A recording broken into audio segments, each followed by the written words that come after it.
Hey guys, what's going on? It's good to see everybody. It's good to be seen by everybody. Welcome to the show. I, of course, am the one and only Bill Sylvie, aka the Dungeon Delver, coming to you live, loud and clear on a wonderful late Thursday night. And let me tell you what happens with the time.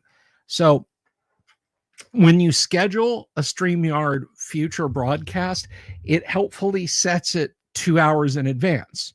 You can adjust it to whatever time. You can set it 6 minutes in advance. The only thing you can't do is set it in the past or in the right now. Um, so what happens is the um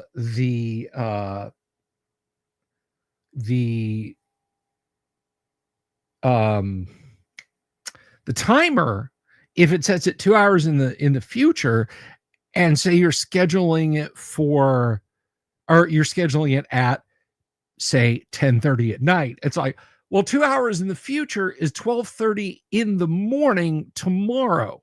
So if you adjust it back, it doesn't take it off AM and it doesn't take it off the previous day. So that's why you guys were seeing tomorrow morning as being the start time for the video, and I apologize for that.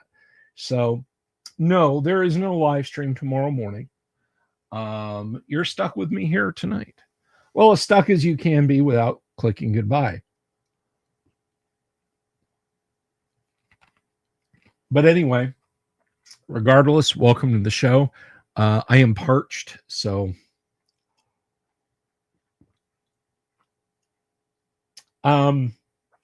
I didn't originally plan to not do something tonight. The hour got late, and I just ended up hanging out a little bit later, and then I got silly and I put it to a vote over on X. I said, what was it?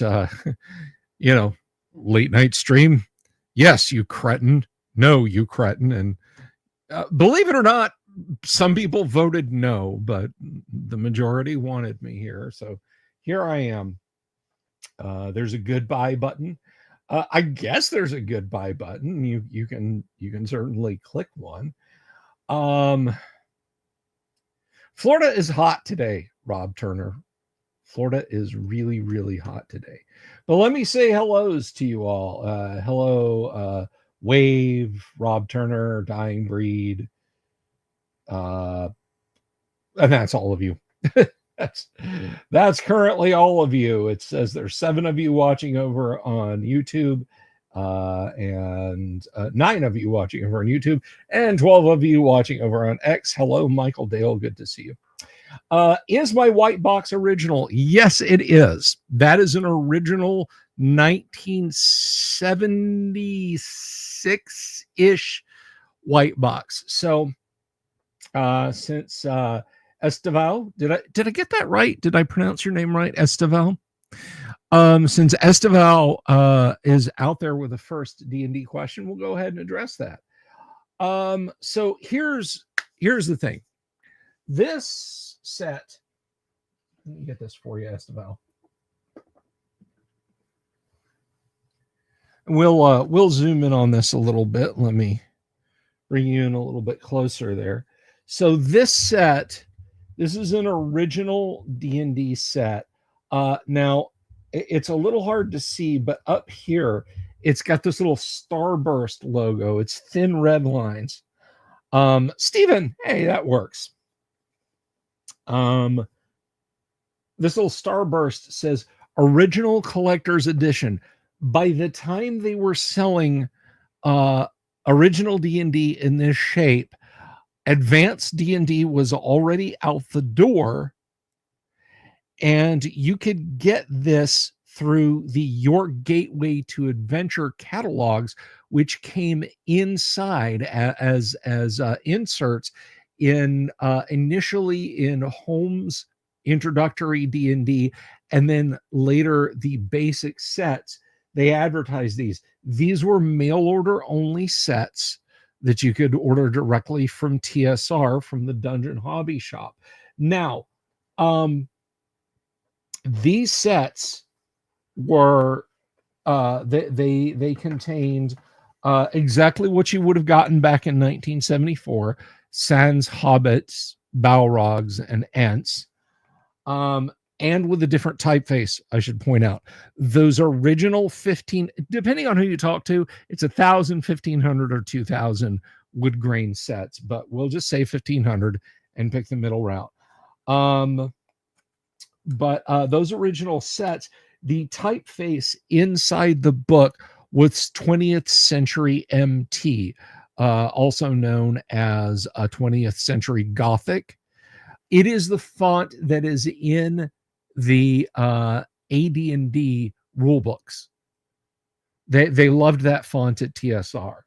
But the book's fonts did change later. But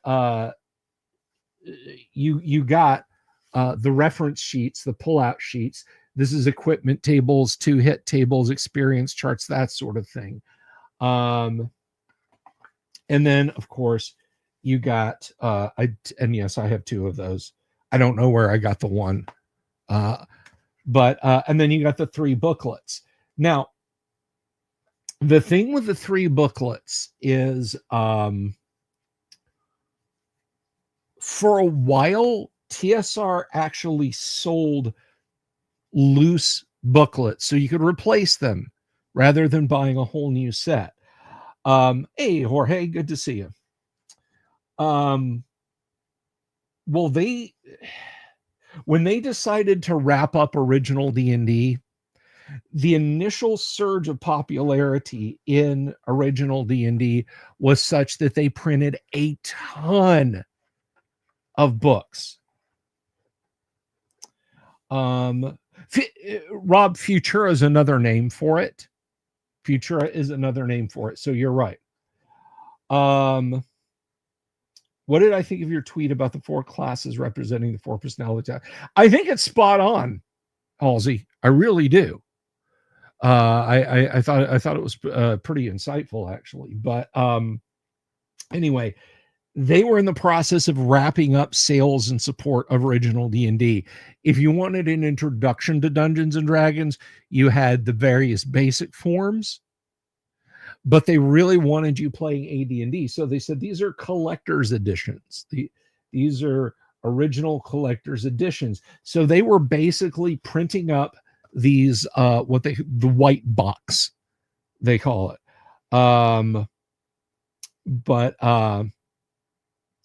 The white box set was really just intended for those who didn't get it. Now, Stephen asked about supplements.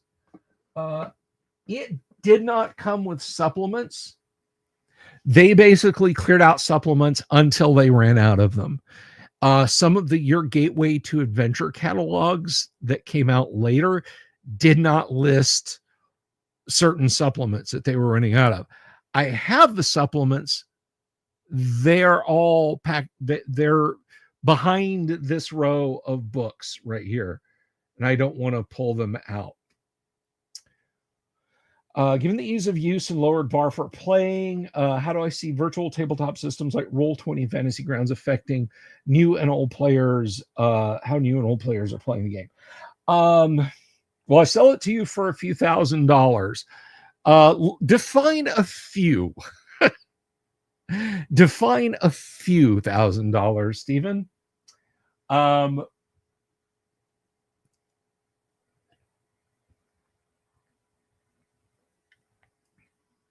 See, here's the problem with virtual tabletops. Have a good dinner.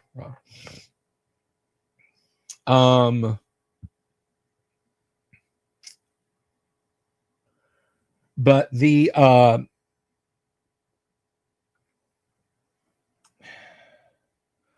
don't come that cheap, Wave. I don't regard virtual tabletops as being an ease of use thing. Fantasy Grounds has an incredibly steep learning curve. Roll20's is easier, but only by comparison.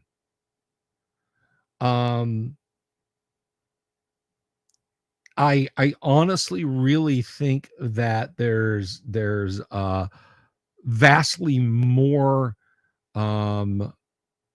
intuitive ways to play D&D in an online setting. Personally, I think the best way to do it is over Discord. Get yourself a die roller, set up a Discord channel, bing, bang, boom.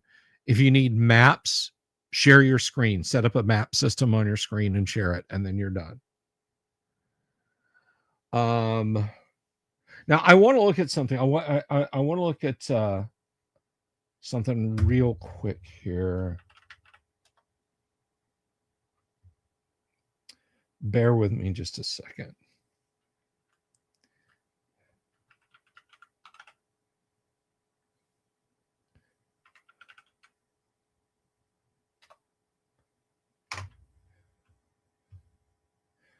I'm trying to find something here, which I'm going to share with you guys.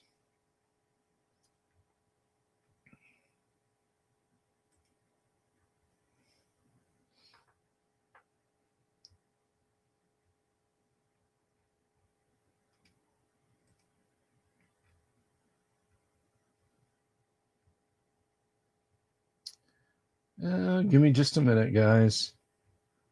I'll try and find this.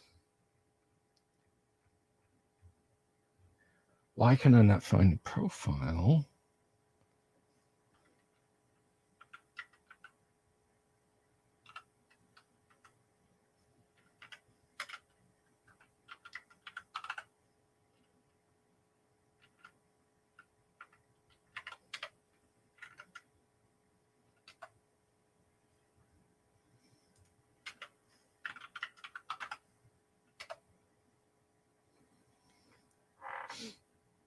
I am looking. I can't find it. Halsey, why can't I find that post you made? Curses. I'll find you and then I'll share it. Let's see.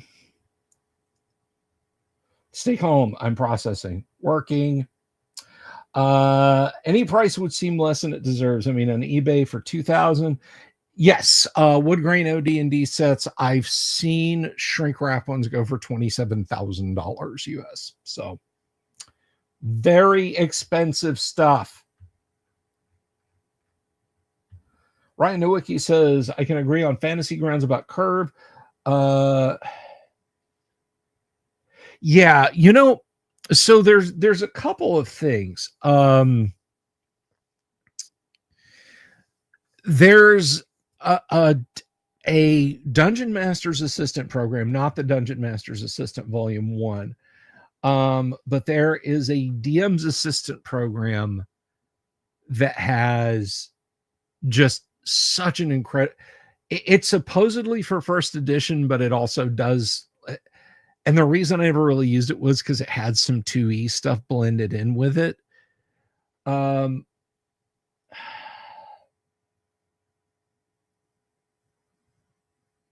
going to be honest, guys. People have asked me, like, I had a very polite request today about, since it's not modular, would I open up the source to Crom and let other people develop for it? And the answer is no, I won't. I won't open the source up to Crom. Crom is a closed source project, and I'm sorry. It doesn't use any open source elements.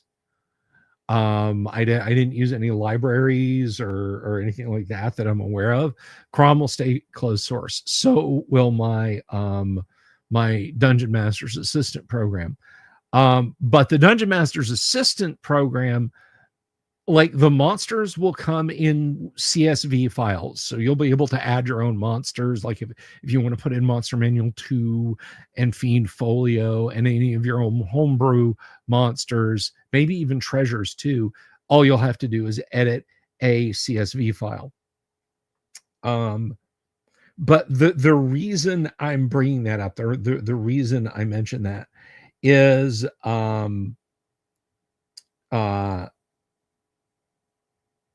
these various programs that I've tried. What was Campaign Cartographer? Somebody was like, "Oh, you got to try Campaign Cartographer out," and it's never been easy. Campaign Cartographer has never been easy to use.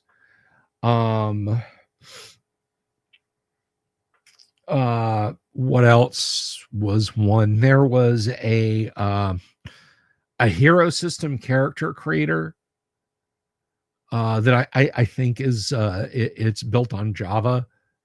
That's really really difficult to use. Um,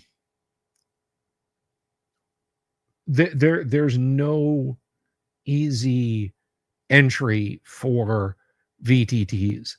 I just think using Discord and sharing a map and using a dice bot is the easiest way to go.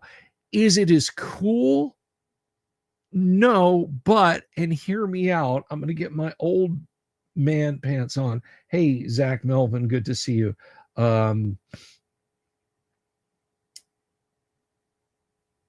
It's not there's just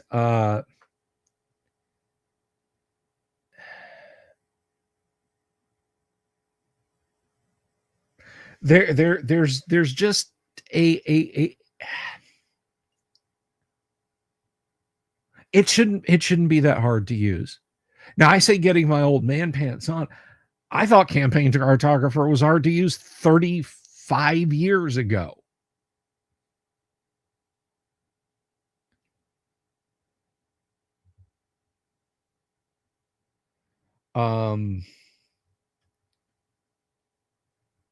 I never thought it was easy to use. Yeah, HexTML is free and easy. Ryan Nowicki says, I've been playing one-player TTRPG games using ChatGPT as a narrative story GM and VTT as mechanics, maps, rules, such. It works quite well. It doesn't have to make up the rules and dice rolls. Oh, there you go. There you go. By the way, I also want to mention something. If you're stopping by because of the CNC joke that I made over on my Twitter feed, and you're like, what kind of demented pervert is this guy? I just talk about Dungeons and Dragons a lot. So there you go. Sorry. I apologize. Yes, Wave, they do. They do. That is absolutely true. Trying to find that tweet that Halsey put out, and I can't because I want to answer his question. I think it sounds like good chat fodder.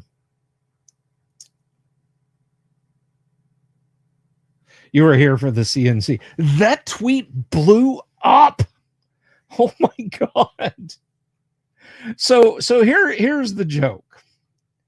I'll bring this up. I'll share this with you guys. Oh my God, I can't find it on my own feed.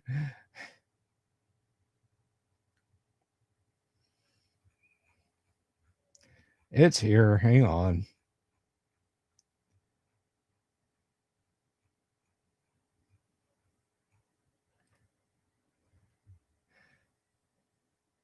You linked it. Are you muted? You're not muted. Oh, you can't you can't paste links into YouTube chat.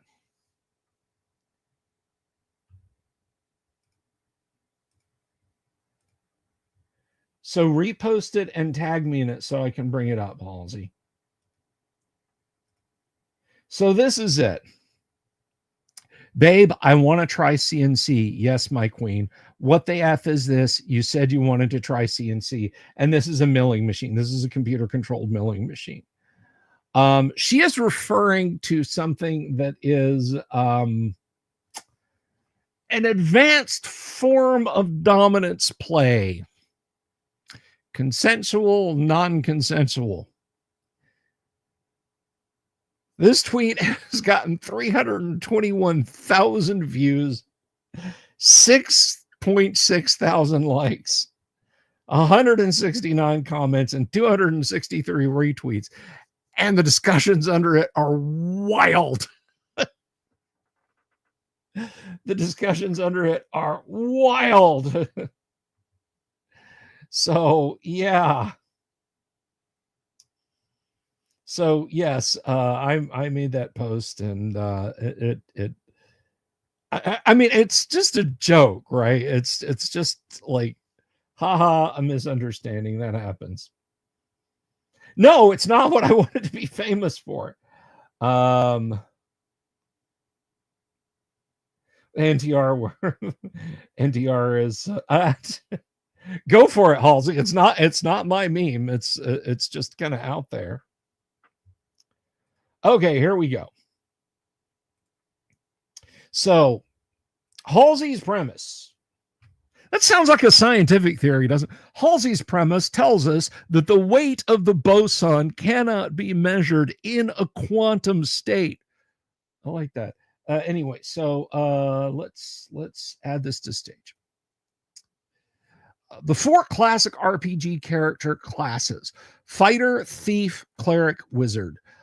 You said thief and cleric, so I'm going to let the fact that you said wizard and not magic user go.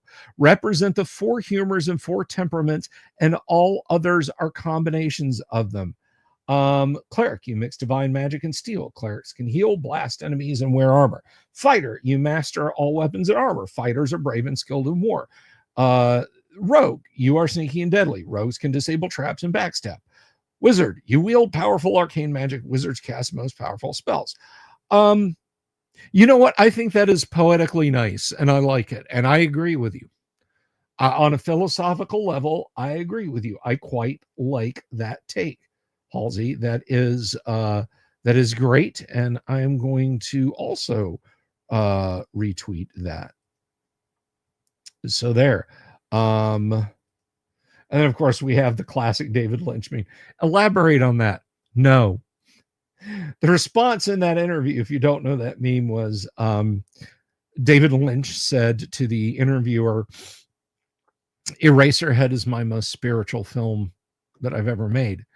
And the interviewer said, elaborate on that. And Lynch said, no. So, so Halsey, I think that is a great observation, and I like that. And here's something that gets overlooked also.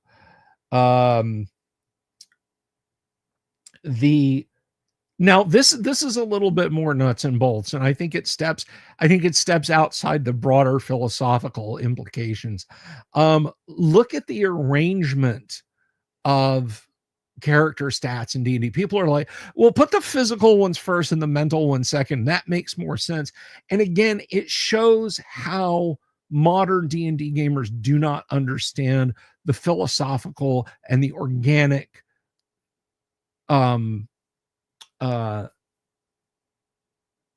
focus, if you will, of classic D&D.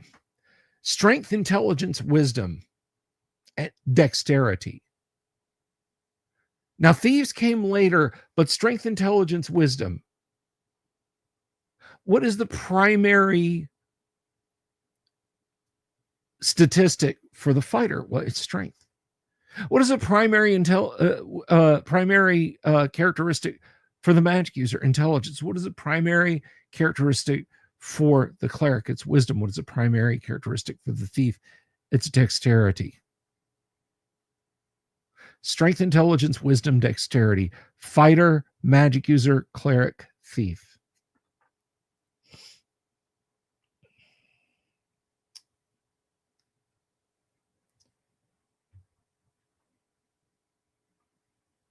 Wonderful Wizard of Games says, was on a tabletop forum the other day and just found out how many TTRPGs are in shipping hell because of the Diamond bankruptcy. I had no idea a book I ordered last year is affected by this too. Yeah.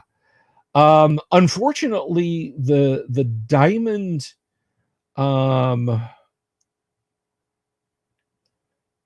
The Diamond bankruptcy really, really, really super benefits Wizards of the Coast. Now Hasbro and Wizards of the Coast don't care about TTRPGs. They don't. The words dungeons with an ampersand and dragons only matters to them as a marketable property. That's it. They don't care about TTRPGs. They don't love you. They don't care about the hobby. They could give a shit about it. They simply do not care about D&D in any measurable capacity. And consequently, nothing that happens to pen and paper RPGs that is negative will affect them, because they're not in the RPG business. They're in the business of merchandising. They're a merchandising company. They don't care about D&D any more than Kenner cared about the philosophy of the Force. They're just selling stuff. If they woke up tomorrow and it was $5 a year more profitable to sell Dungeons and Dragons thermal cups for you to keep drinks in, they'd stop selling D&D. They'd switch to that. There'd be no more D&D. They don't care. They haven't cared since the day. Well, I would say before then. I would say before this happened, but they haven't cared since before Hasbro walked in and put a check on their desk and said, "We now own Wizards of the Coast. Sign this paperwork, and Wizards of the Coast belongs to us," which means we get Magic, we get Dungeons and Dragons.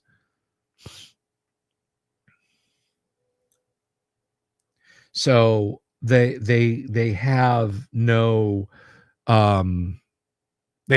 impetus regarding tabletop RPGs. So Diamond going down and taking a chunk of the hobby with it affects them not one whit. First of all, it's Dungeons and Dragons. It sells itself. It is the basic wheel. It is gasoline. It is a loaf of white bread. It is the electricity that when you flip the switch on the wall. There is no substitute. There is no I'll go do something else. It's just that fundamental to our hobby. If you ever look at a pie chart of where the tabletop RPG hobby is, it looks like Pac-Man, like mid-frame, about to bite another dot. And in this wedge right here, that wedge is Pathfinder, World of Darkness, your favorite classic D&D clone game, your story games, all other versions of D&D that aren't what is selling right now. The only time when that wasn't entirely true, the only time that Pac-Man's mouth was open further than a wedge was 1 year in the early 1990s when Vampire came out. There was just a slight beat when it was outsold by World of Darkness for 1 quarter. Not even the whole year. 1 quarter. The first quarter of Vampire the Masquerade came out. It outsold D&D. D&D has not been outsold by a tabletop RPG before or since that single quarter in 92, 91, or 92. I don't remember.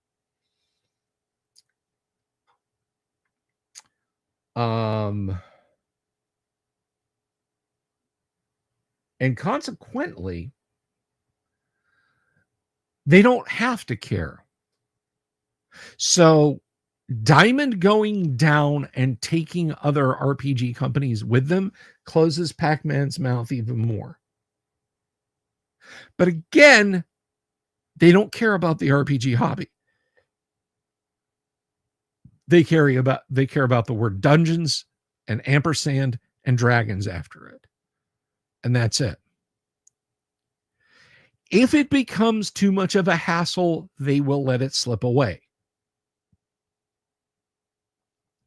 Star Wars as an IP was huge. It was huge. Wizards of the Coast, for a few years, had the Star Wars license. I've got somewhere around here on one of these shelves, I've got both D20 Star Wars books. I may even have the Game Master screen. I don't remember. Yes, Hasbro did buy Kenner. So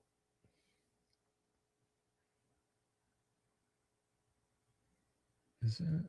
There we go.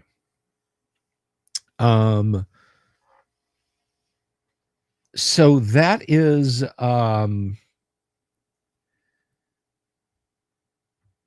that is just proof that if it becomes too much of a hassle, they will let it go.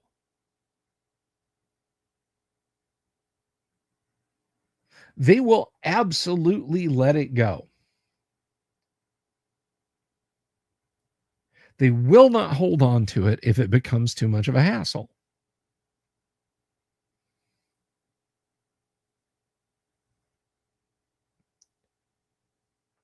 I don't think they're worried. Wonderful Wizard of Games.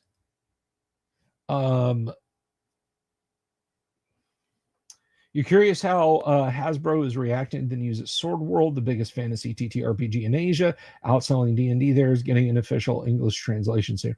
I don't think it matters. I don't think it bothers them one whit because it doesn't say D&D on it. It simply doesn't.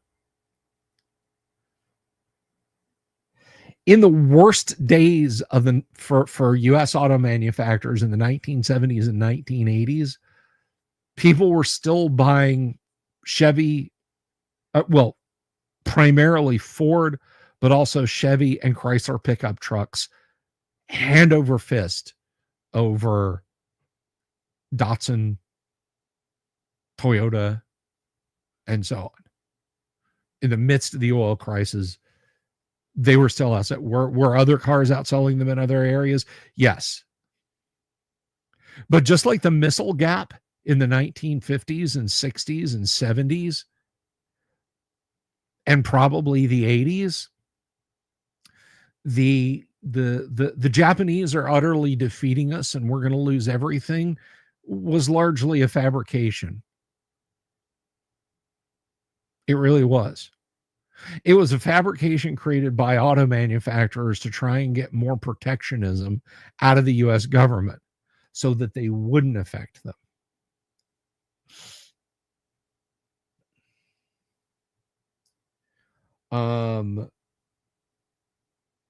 The thing is, nobody was going to buy a Datsun as a farm truck. Nobody was going to buy a Toyota as a farm truck.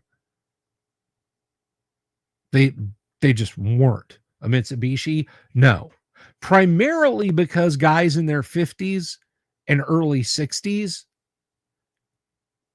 a lot of them had as much Japanese steel as they had ever wanted to deal with in their lives. I'm just saying. So there was never that danger. And why? Because those pickup trucks didn't say Ford and Chevy and Chrysler on them. Sword World doesn't say D&D on it. People aren't going to buy it like they do in Asia. They're simply not. So I don't think Wizards is they're going to go into this wedge. Okay. Will they push this wedge open a little? Maybe. But odds are they'll eat into the market share of others. They won't actually push the wedge open and open Pac-Man's mouth. they'll just eat what's already in there. They'll just kind of join in there.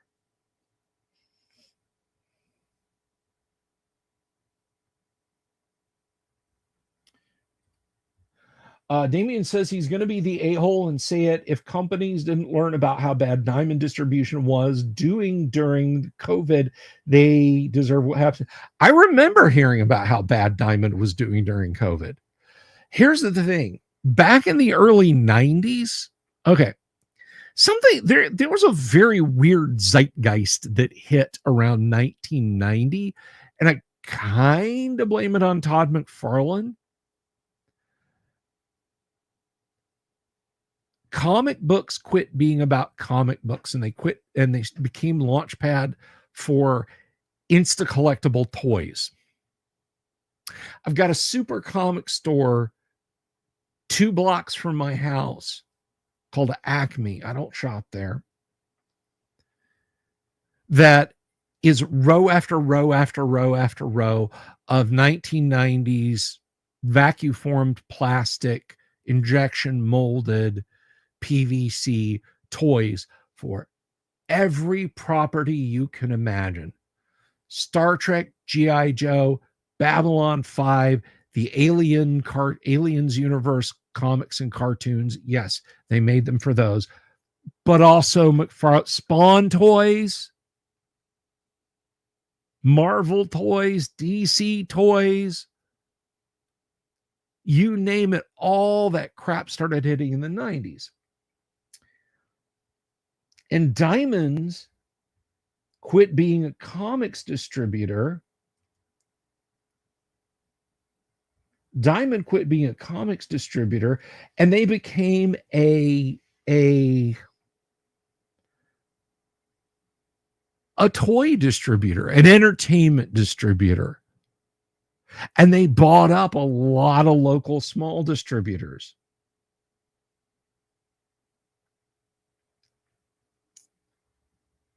Hey, Jeff from Dankar, good to see you. Are you Jeff from Dankar? Is Dankar a place? But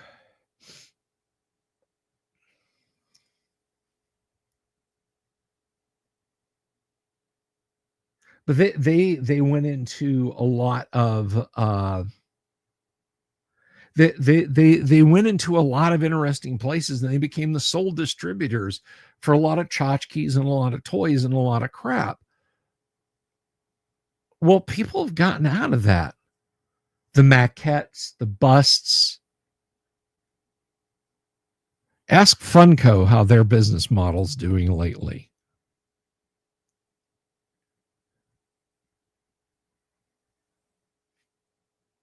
And then comics started falling apart in 2014. The people who decided that comics were problematic, people like Mags Visaggio and so on and et cetera, somehow they got the ear of Marvel Comics, and they started running comics into the ground. Now, I've told this story before, and this is the absolute goddamn truth. And if you don't believe me, you can go look it up. You can go look at the sales figures. All that data is out there if you want to do your homework. If you walked into Jim Shooter's office, and he knew, that's very true, Wave. I'll say this about Image. They're monthly. They're like monthly kind of multi-story was good. Like with little short one-off fun stories in it. Anyway, to move on. If you walked into Jim Shooter's office in 1985, and he already knew before you walked in there, but if you walked in there and he said, "How'd your book do last month?" He'd given you a book. He'd given you a run of comics. And you said, "Jim, I sold 50,000. You'd be shown the door. You'd be shown the door. You wouldn't have a book anymore. hey, look, it's just business. You know how it is. I know so-and-so over at DC. Look, maybe your ideas are a little too advanced for some people. Maybe you want to go indie. Talk to the guys over at Warp, Wendy and Richard Panay, maybe Tundra. 50,000. Because bad Marvel books, and there were plenty of bad ones in the 80s, bad Marvel books shipped 250,000 to 500,000 issues every month. Every month. Comics were shuttered because they dipped below 200,000 issues.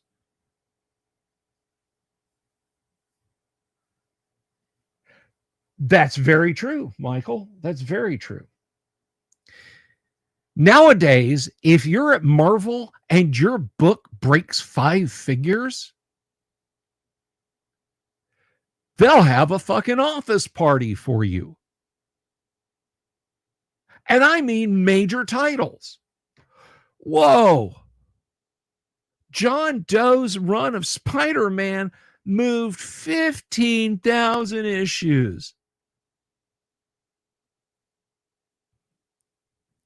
I'll send down to the package store. We'll crack open a bottle of champagne tonight, guys. Spider-Man, 15,000 issues. Selling more than 50,000 of a title is an unprecedented success now. Comics was run into the ground by awful writers and awful artists. Shooter was an incredible guy.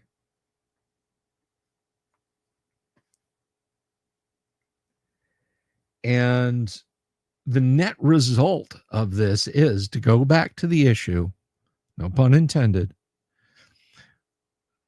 is that Diamond, the toy market started drying up.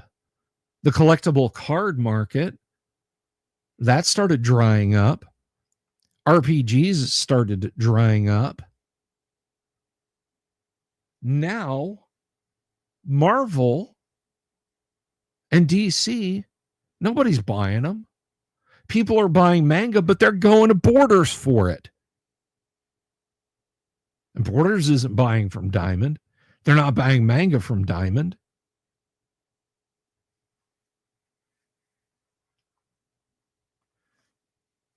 And here we are. You just kicked out a very temporary pillar from Diamond, and now comics are going away. What have they got? Nothing. Because they spent the late 90s and early 2000s gobbling up small distribution companies.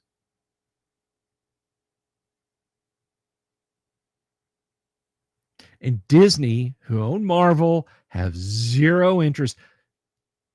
They're in the same state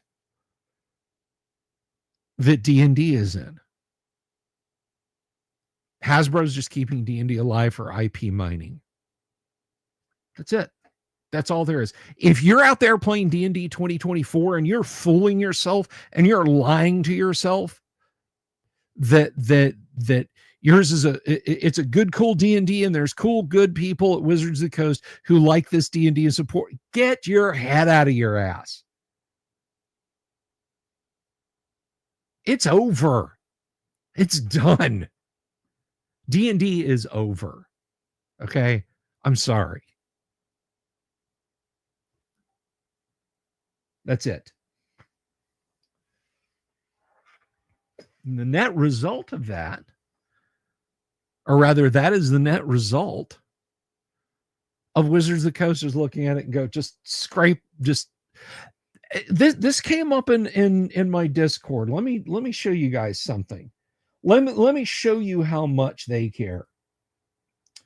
I'm gonna bring this up for you guys. Hang on a second. I'm gonna get the image out of here because I don't want to don't want to accidentally dox anybody on my Discord. So this is a new thing. This is a new thing. 50th anniversary D&D, guys. Do the pointing at the window soy face thing. Is that it or is that it? That's it. Vecna lives. That's a 2E thing. But it's Greyhawk, right? Official game accessory. Ooh, 50th anniversary. Oh, it's an adventure. Oh, is it republished? Is it republished D&D, guys? Is this, you can go down and you can get like all of Greyhawk Adventures? No. It's just a fucking box of dice. It's just a fucking box of dice. That's all. Just some D20s. That's it. That's how much they care about D&D. All they have to do is print a box. They don't have to worry. They don't have to publish shit. They can just license the picture on the box off to this company. Who'll get their injection molded dice from China, and people will buy them, you know.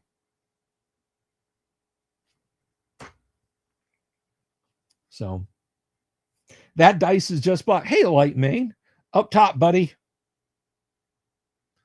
Light Main, we're on the air. Don't leave me hanging. All right. I know you can't high five over standard TCP/IP. Don the DM, get to work on that. High fiving over standard TCP/IP. I want that to happen. Make that happen. Thank you, Light Main. High five.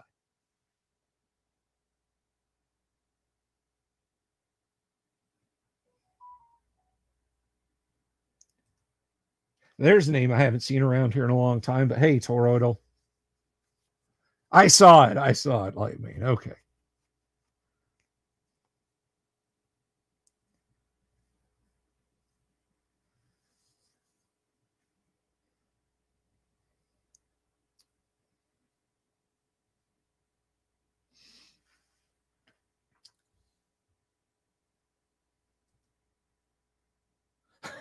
You blocked me. Text to speech butchered that nicely.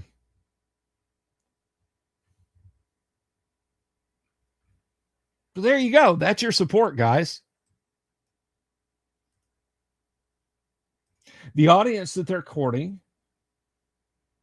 That's that. So this, let's see. Here's the text. Vinny Finnegan posted this. You guys have seen Vinny on the chat before. Recently, Beetle and Grimm's released a series of AD&D dice sets from various books and modules. Who gives a shit? I can buy a pocket full of dice for 75 cents a piece. Who cares? One of those is Vecna Lives from AD&D 2nd Edition. Zeb took the supplement items lore that Brian Broom cleared for D&D Eldritch Wizardry Supplement 3, released in 1970. It is a box full of dice. That's it. There is nothing specifically D&D about that. The D&D 50th postage stamp, framed postage stamp I got is more D&D oriented than that box of dice. There is a map. There is enough playable stuff in Art and Arcana that you can run a game. A box of dice. And given all the self-fellation in this description, this set includes 2 D20s, one that is a larger translucent yellow with the Eye of Vecna emblem on the 20 number side. The remainder of the dice share that same hue of yellow as resembled on the cover. How embarrassing. You're supposed to be the stewards of the company. How embarrassing for you guys. How self-humiliating.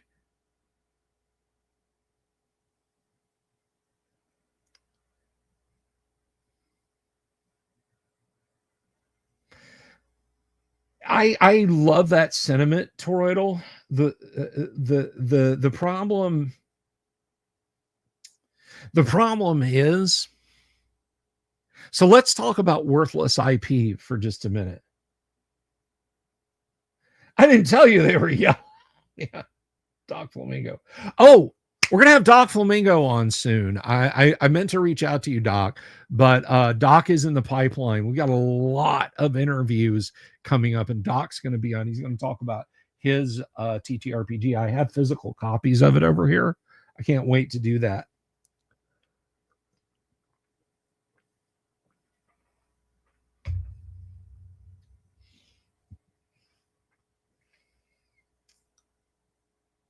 Watsy wants to sell specialty dice that should come with a limited release Crown Royal bottle. I like that.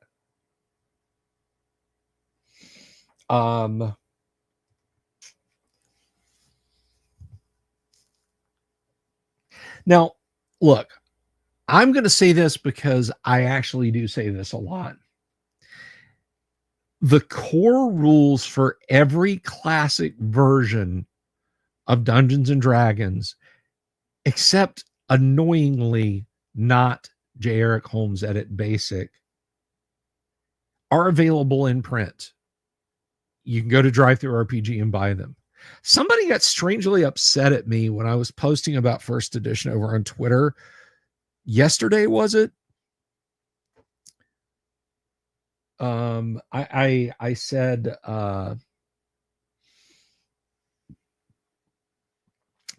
hey, you can get hang on, Dice Tales. We'll get to he's gonna be on interview. I'm ranting. Let him cook. But Doc, you can tell him it's fine. I don't mind. Somebody asked me, hey, what do you mean I can keep playing AD&D? And I'm like, what AD&D do you want to play? Well, I'm a fan of second. It's like, boom, right here, go get Prince. I don't understand what the guy's complaint was. No, I don't want that. And I was like, but it's the books. It is the AD&D books. Now, I mean, if you don't like these books were printed in a time when men were Neanderthals and would kill and eat children on a regular basis, just be aware that they reflect a mindset that no longer prevails here at Wizards of the Coast. If that bothers you, get the print on demand, and as soon as it gets to your house, rip it out. Just rip it out of the book. And you fixed it right there. But no, this guy was just, his reaction was so odd, because I can get all the AD&D. I can play AD&D until I'm blue in the face. And I don't feel like Wizards is getting in my way to do that. If somebody says, hey, I do want to play first edition AD&D, awesome. You don't have to get mildew smelling, stained, falling apart books that somebody is going to charge $125 for on eBay and say, no low ballers, I know what I got. Get clean, brand new, bound copies of first edition AD&D.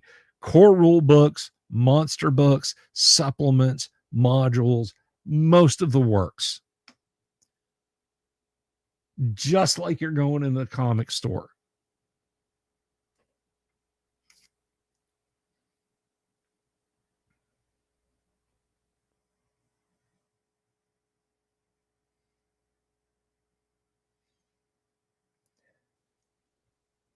I have seen the Crown Royal. You guys keep saying CR, and God help my poor old man brain. It also thinks Critical Role. But no, I've seen the Crown Royal pants too. They obstinately refuse they obstinately refuse to acknowledge me when I talk to them about Crown Royal dice. You know, I keep my dice in your dice bags. I've sent that like on their landing page comments thing. It's like, yes, many people like to do many things with our dice bags. Well, you guys should put like a Crown Royal dice bag under thing. Thank you for the suggestion, consumer. You don't want to just own up to it. Nerds, put dice in your bags and we have fun.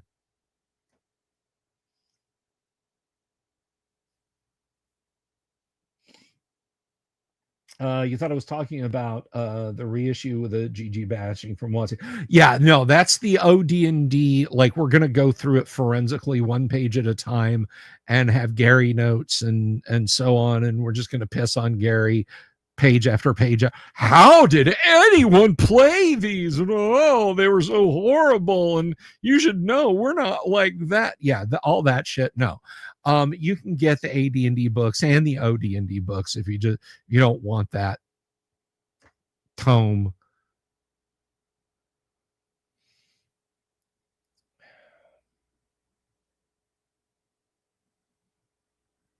Yeah, well, fuck them. Wonderful Wizard of Games.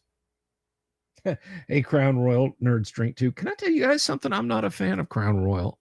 I'm not. I'm just not. I don't like much brown drink. I like Bailey's. I'll drink Jack and Coke.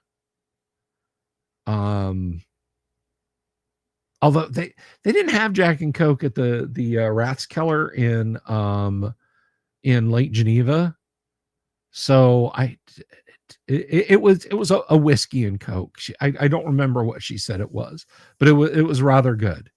It was rather good.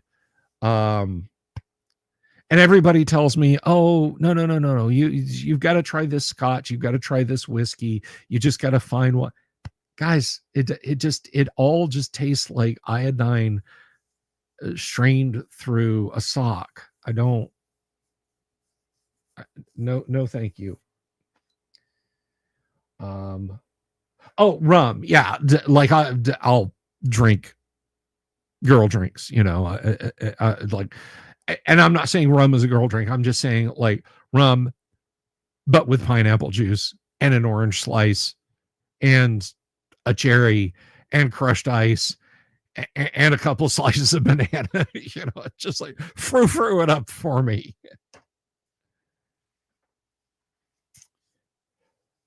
One tequila, two tequila, three tequila floor. Do I know of a yes, that's right, Doc. A brand of vodka that comes in a bag. I don't know. I've seen bags. There's a little like airplane. It's a little bigger than an airplane bottle, I think, of Jameson in our liquor cabinet that is in like a leather bag. But I don't know of one that comes in another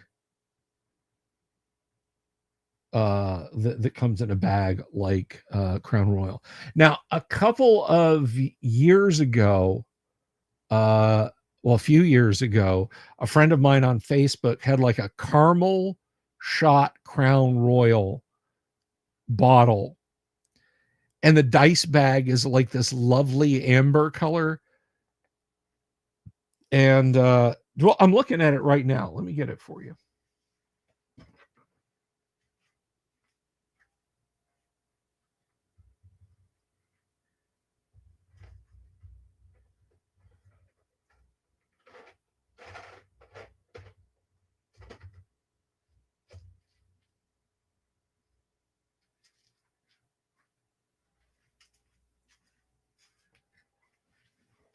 So I have this. This is let's see.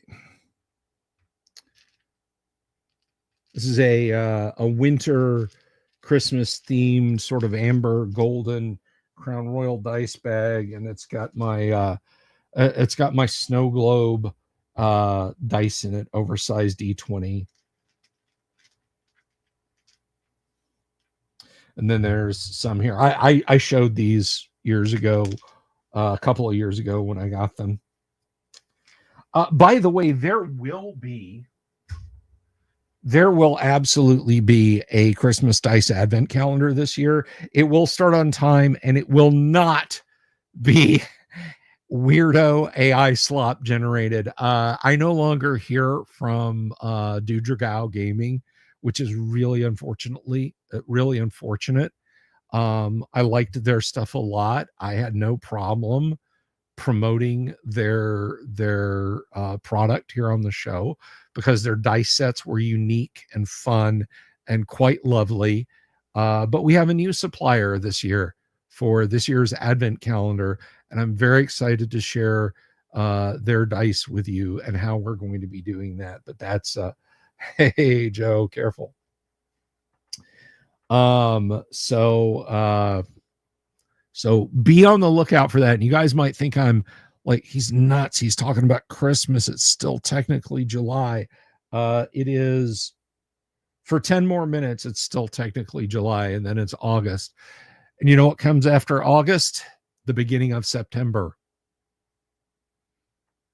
And that is the downhill run straight into the holidays. Thanksgiving, well, Halloween, Thanksgiving, and Christmas, and so on and etc. So it's coming, guys. It's coming. I like your thinking, Dice Tales, and that's even as someone who's not a fan of Crown Royal. But yeah, we are very much over the line in terms of the mid-year point. The days are getting shorter. Depending on where you live, they might be getting cooler. Hey, I avoided the Whampocalypse last year, and I also avoided the Mariah Carey Terror. I got through the entire holiday season without Whampocalypse or Mariah Carey. Listened to a lot of traditional Christmas.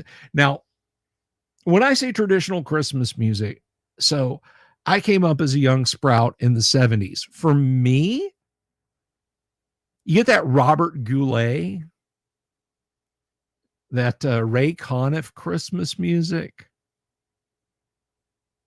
Jim Neighbors, Leslie Uggams. You know what I'm talking about. Columbia Special Projects Christmas music, right? Which was new and pop oriented back then. I mean, there's some stuff from the 90s. It's okay. I like Christmas in Hollis and Give Up Your Dough by Run DMC, Christmas All Over Again by Tom Petty. I'm on the fence with A Fairy Tale from New York. It is an ugly song. See, I'll tell you straight up, I don't like ironic Christmas music. Like, we used to listen to Bob Rivers' Christmas in the store when we would close, when I worked music retail. Like,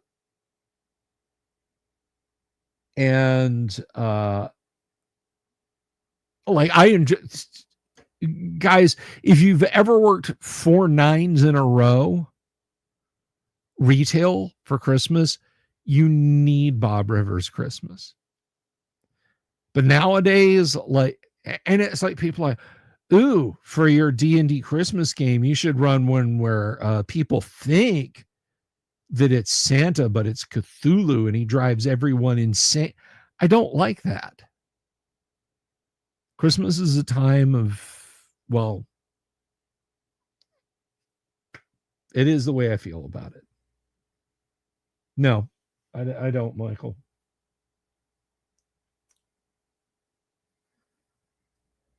Oh no, Jorge, it was the same here too.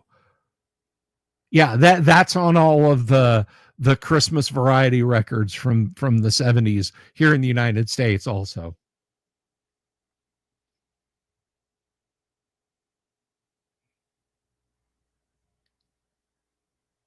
And Doc Flamingo, yes, Die Hard is a Christmas movie.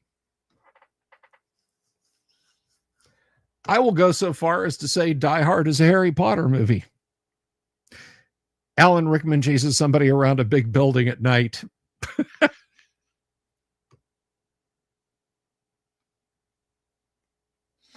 Anyway, I'm going to stop talking about it because it's months away. But yes, I did get that Crown Royal dice bag one year, and we do have a lovely, lovely dice advent in the works, planned.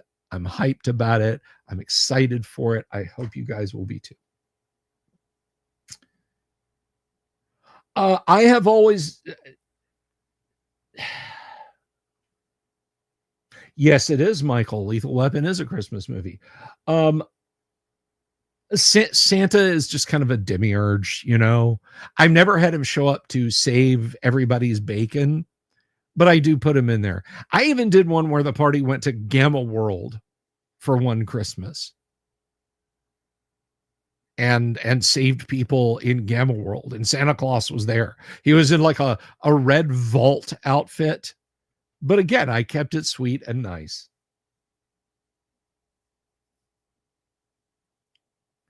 I do not like that first one, Joe, but that's fine. That's fine. I mean, we can love what we want.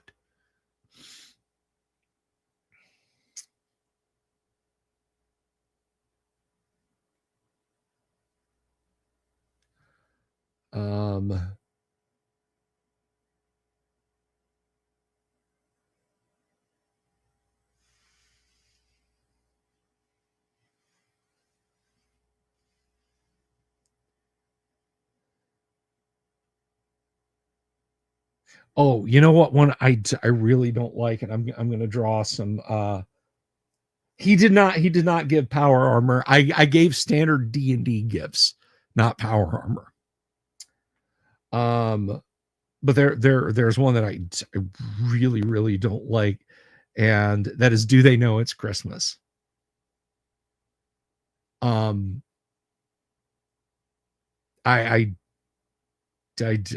just there's a whole bunch of reasons I don't like that song and what it did.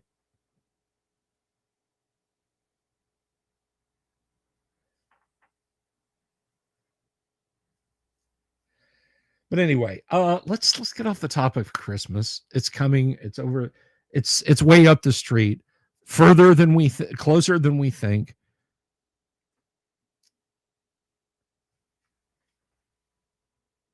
The wars have been fought over less. Yes. Where are my detonators, Mr. McLean?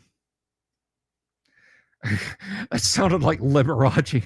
I wish my detonators were here.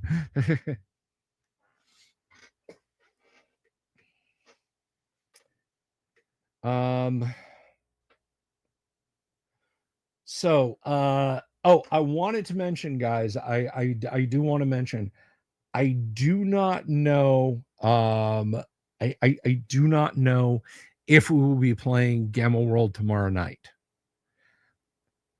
Two of our players are going to be out. One is Kevin. He is recovering from surgery.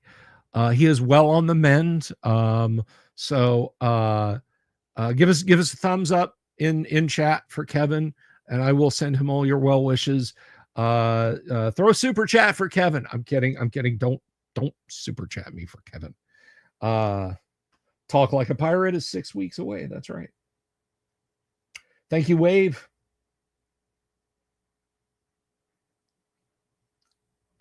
So Dooms will be out.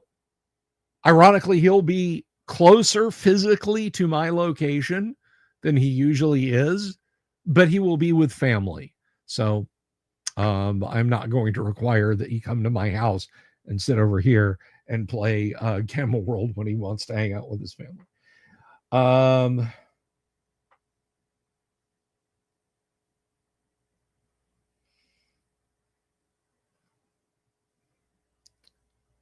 Ptolemachus Herodin Spindle. I don't know what that means, but okay.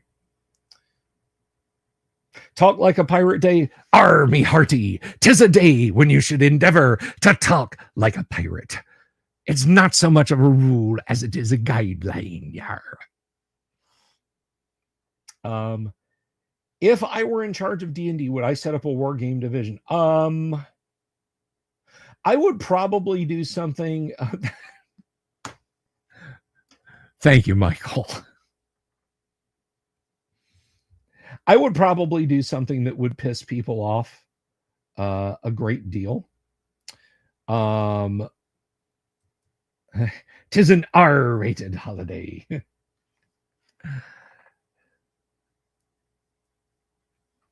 Hey, Captain, did you know you have a ship's wheel down your pants? Arr, I know, it's driving me nuts.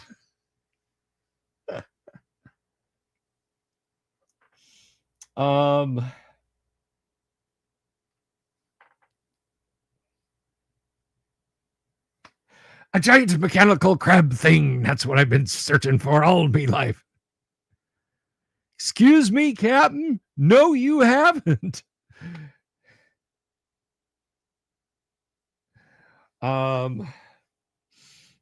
Anyway, so I don't know for sure that we will be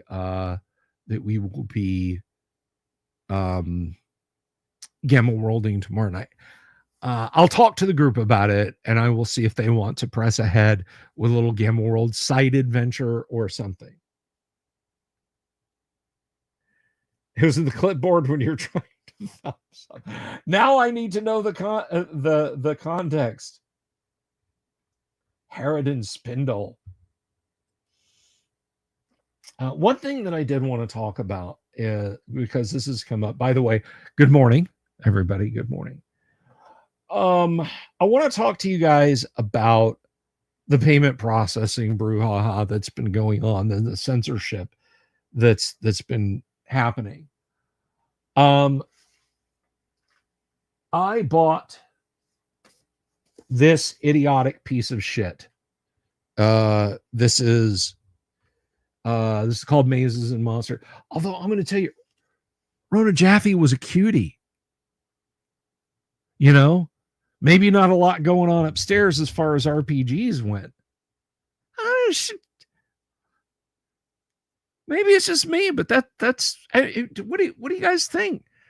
That's a solid 6.5, 6.7. But anyway, this book is kind of at the heart of the satanic panic that consumed D&D. Now, Gary could be kind of mercenary about it, in that he said, if people want to burn the books, they got to buy them. But that bothered him. It bothered Gary that people thought D&D was an evil influence.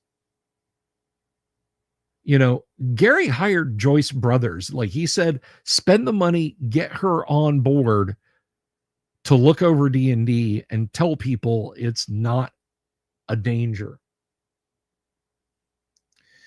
And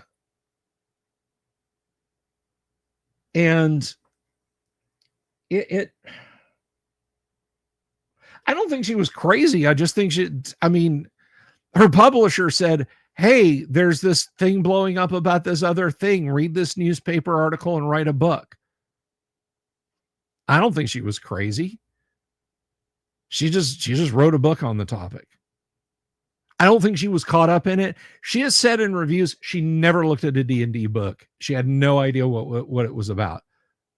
She just gleaned a little bit off of newspaper articles and went from there. She had no agenda other than write a quick selling book that would catch on to that. Yes, that is the book the movie is based on. Yes, there were Karens back then. Michael thinks that's worse.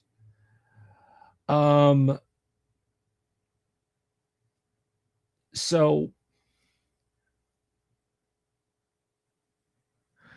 what happened was how we got from D&D as a war game with the occasional bare bosom in the books and a gritty Fafhrd and Grey Mouser feel in the space of just a few years to romantic fantasy, to the standards and practices that TSR was forcing on their writers, the removal of assassins, the removal of half-orcs, practically splitting off evil alignment for characters.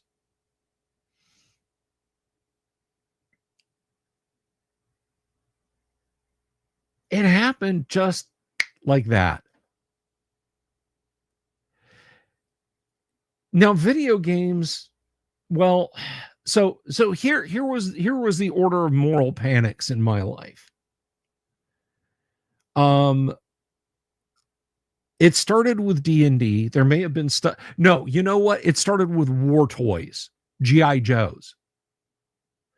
So G.I. Joes hit in the 60s, and there were parents groups that freaked out when I started playing with G.I. Joe. Even though you could still buy weapons, grenades, guns, machine guns, bazookas, rocket launchers, mortars, it was the adventure team. You know, that A and the T interlocked. Adventure team. Because he was an adventurer. He was going out and doing adventuring stuff, you know. They had a space capsule. G.I. Joe is now an astronaut. You know, G.I. Joe is now an undersea explorer and that sort of thing. Because, you know, war toys. You know, war toys. Don't want little Billy growing up to think that war toys are cool, right? So that was one. And then you had the satanic panic with D&D. And the panic was still satanic. And here's the thing. TTRPGs didn't shake that taint off. They were ballardized, they were rolled up, they were compromised, just like comic books got compromised in the 2000s in like 2014.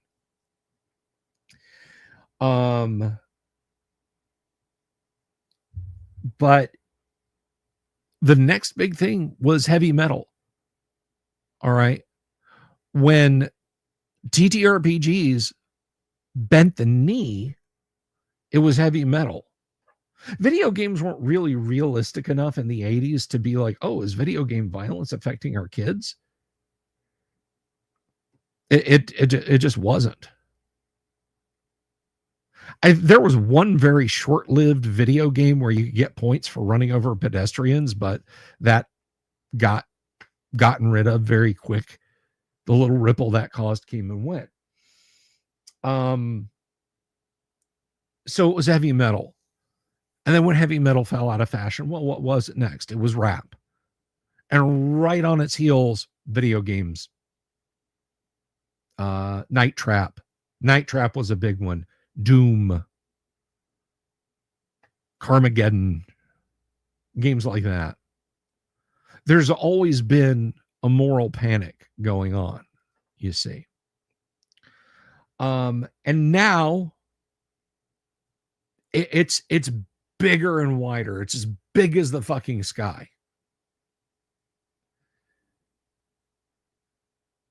And I know that was brilliant, Michael. That was absolutely brilliant. Now it's as big as the sky. Because we have 11 busybodies. You don't understand that one woman with a fucking blunt pole and her own guilt over her son's death at his own hand steered the entire TTRPG hobby. One woman, one single woman, Patricia Pulling.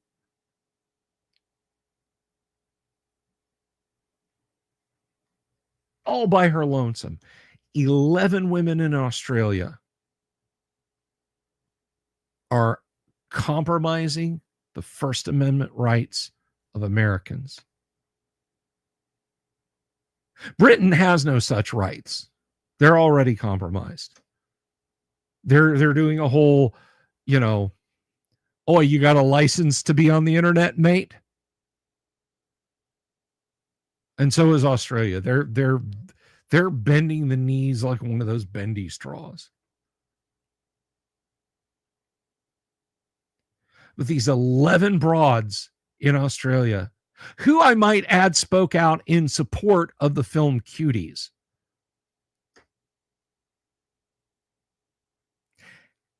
Have started harassing Visa and MasterCard and Amex and PayPal so that games they don't like will be removed from video game sales services. We have to buy our shit through Steam and what have you nowadays. You have to. There is no buy a disc, but if you're buying a disc and putting it in your console, all it's doing is server auth. It's getting your stuff off of a server.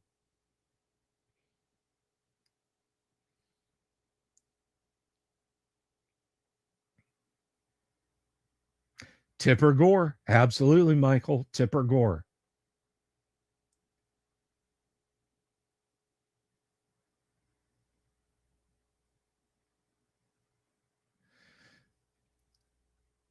So this Orwellian nightmare is happening. It's all just based on what these 11 bitches in Australia want. Not what you want. Not what I want. And it's not just weirdo hentai games. They campaigned against Detroit Become Human.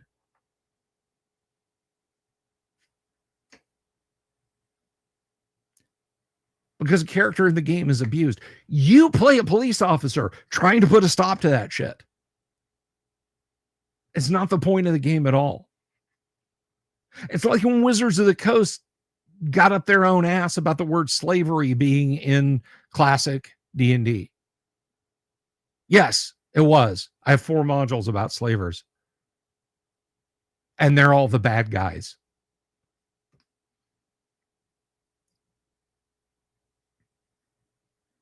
Yes, D. Snyder is a huge Karen himself now. He has become that which he fought against. And he doesn't realize it. He'll look back on showing up in the Senate with his jeans jacket and his naff hair sitting next to clean cut John Denver and Frank Zappa and talk about what a great hero moment it was, but he's turned heel now. But that's another discussion. The point that I'm getting at with this, guys, is it's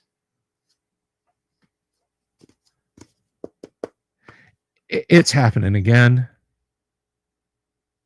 Except now, the fallout from when people bought hook, line, and sinker into this and made D&D go from putting titties and drow and saying the word torture and making it so you could play a half orc, who did that affect? A few 100,000 nerds? What's going on with the payment processors is impinging your rights to free expression. Everyone's right to free expression, whether they realize it or not. And because they're not out here on the sharp end, they won't know until it's too late. They won't know until they can't buy a magazine that maybe says something about a politician that they agree with or disagree with.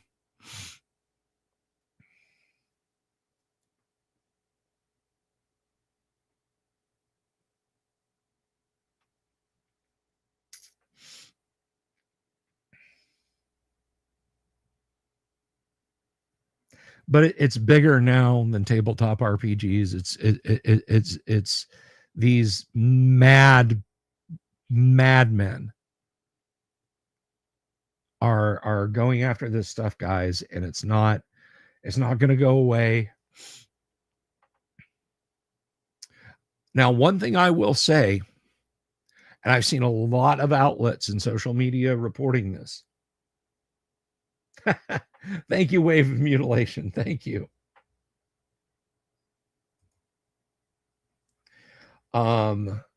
People are calling Visa, MasterCard, Amex, PayPal, because you can get through to PayPal. You just got to dig. But they're calling them and they're leaning in on them hard. Now, one of the companies that did crumble was itch.io. They pulled a lot of objectionable material off of itch. They're doing a 180. They're looking at setting up at least alternate payment processors. So keep an eye on that. But their grunts, their ground troops are feeling the heat, and that heat rises, guys.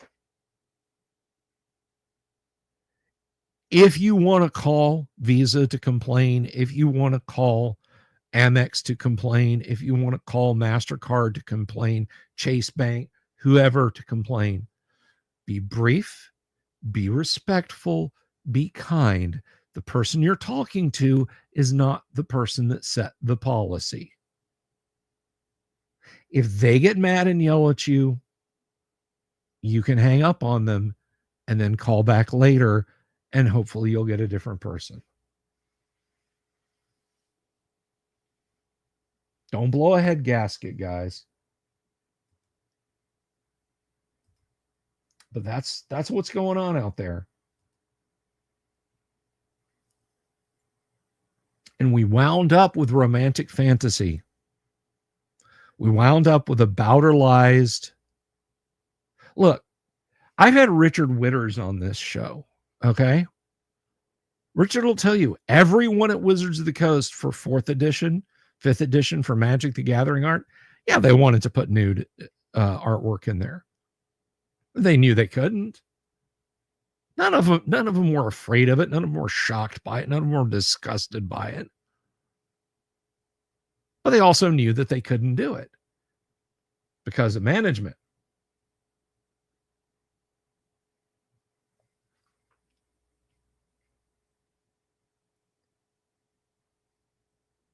Exactly, Jorge. You know, that they've got 99 problems on their table on a given day. Why did my card stop working? What do you mean I'm overdrawn? You know, my card got stolen and I'm out $300. What are you going to do about it? So on and etc.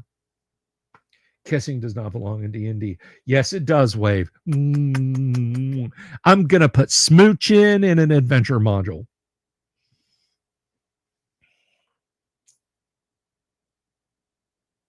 We're talking about the situation going on with payment processors.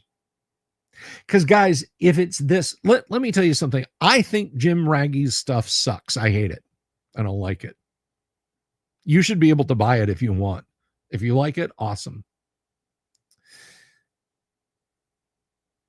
These bitches in Australia, if they can exert enough pressure to cause Visa, MasterCard, Amex to crumble, if 10 women can do this, what do you think they're going to do to a TTRPG publishing company? Now we know that Wizards is compromised. They're going to fold like a master origami class, right?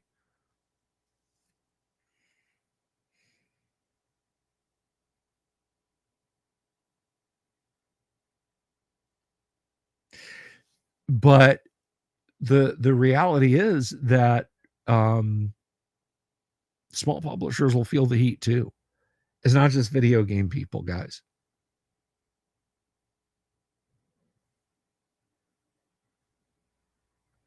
So, fairly warned be, says I. All right.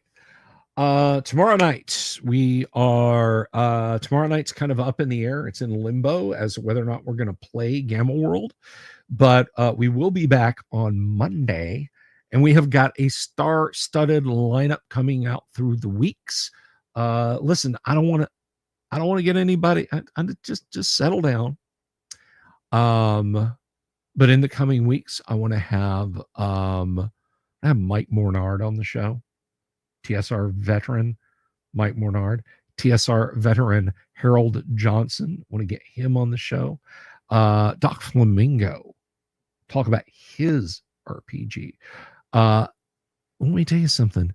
Two absolutely beautiful, wonderful, warm-hearted people that I have met in the TTRPG space. DM Zane and Dungeon Damsel. They have a very cool little channel over here on YouTube, Dungeon Damsel, and I have lured them in. They'll never know what happened. No, they're lovely people.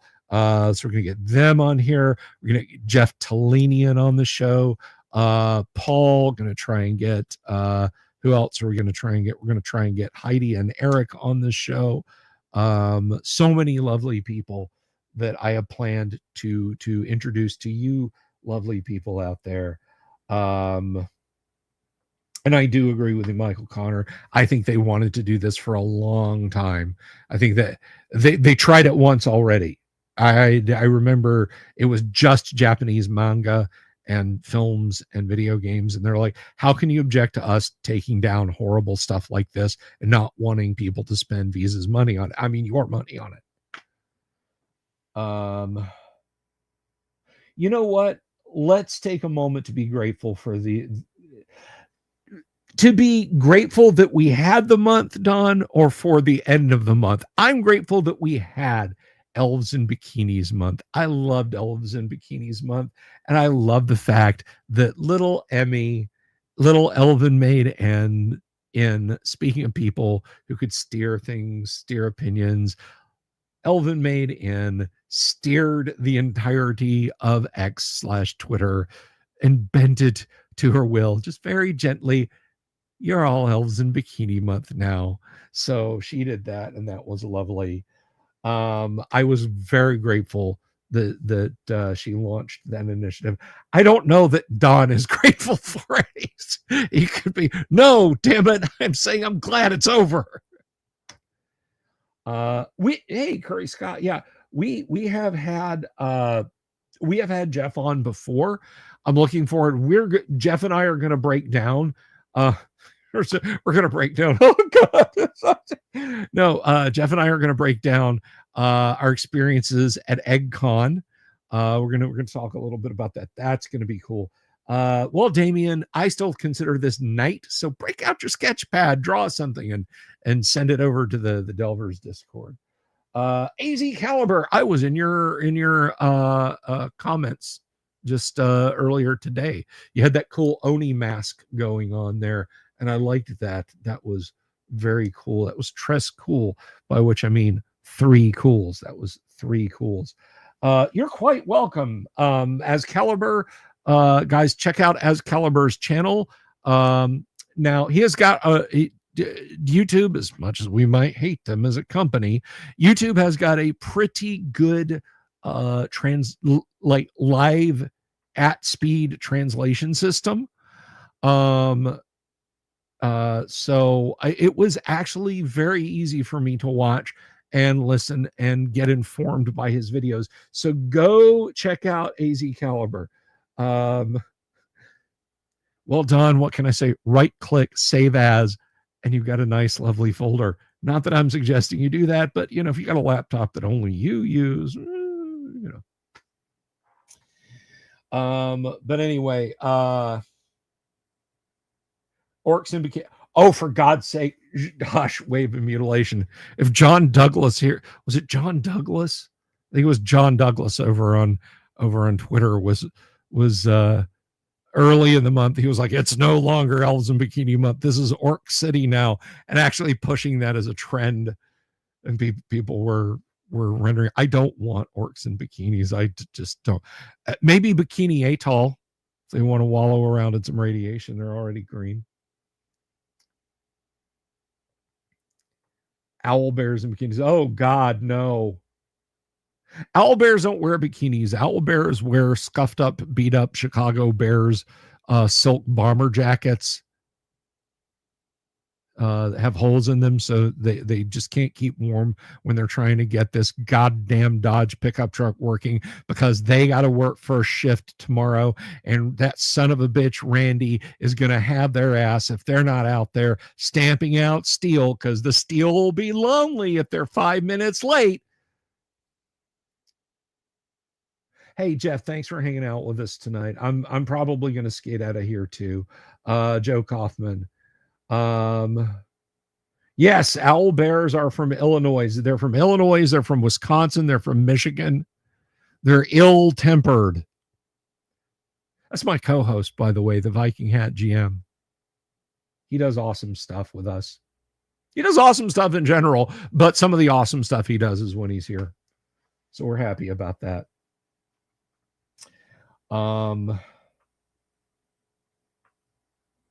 But anyway, I am going to go ahead and jet out of here too, guys. It's 12:26 and the little ones.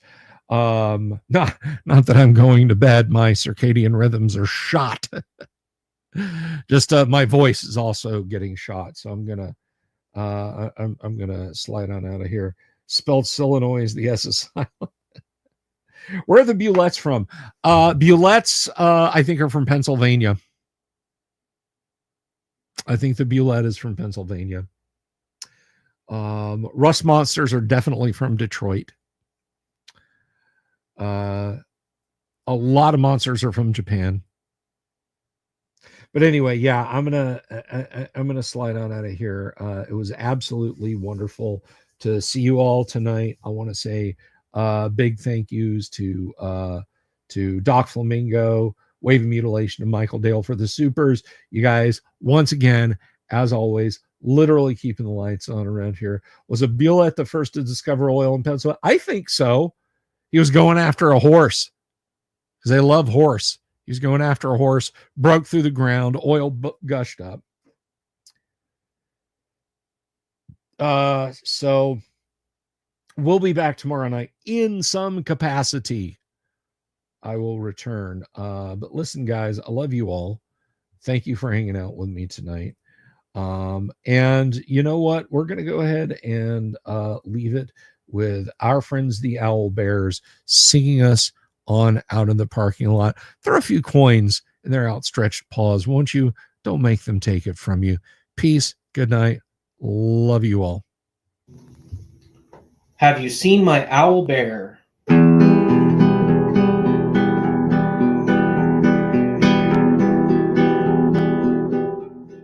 Here's to all the weirdos everywhere in the woods and in the air. Have you seen my owl bear? Should I shave off all my hair? Bobs are all around. Some live in tunnels underground.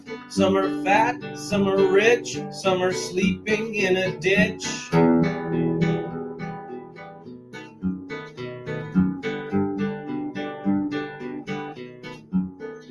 Can you ride a crooked horse without a saddle, way off course? Naked as a toad, all the way to Smoky Joe's. Have you seen the little creep driving fast in his little green Jeep?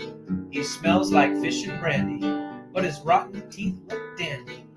Take me to the show, I don't care if fast or slow. From action flicks to dancing dicks, just take me to the show.